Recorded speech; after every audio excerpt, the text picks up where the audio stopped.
Your husband designated you as executrix of his estate. So what we're going to have to do is we've got to go down to the probate court, file a petition to have you designated as executrix of his estate and to effectively have the will admitted into probate.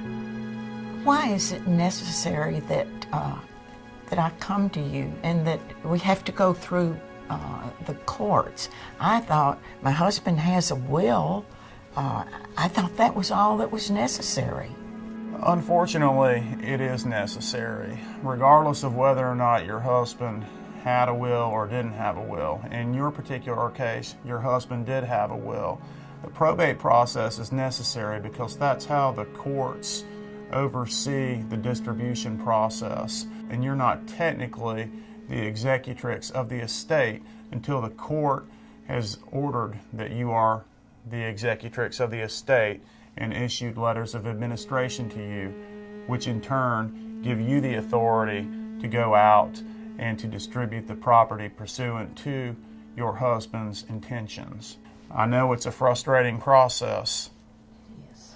And I know it's not something that people look forward to, but unfortunately, it is something that you have to do. You and I are going to have to interact together to do certain things. Throughout the course of the process, we're going to have to file an inheritance tax return.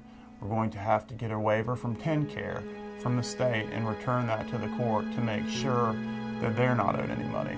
There will also be a period of time in which your husband's creditors will have time to file claims in the probate court's office. You and I will go over those claims together. If we think the claims are valid claims, we may decide to pay them.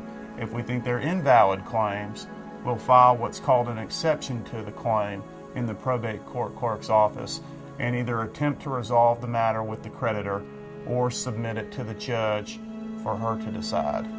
How long is it going to take for this to go through court and for me to get this settled? The process varies depending on how many creditors there are and how large of an estate there is.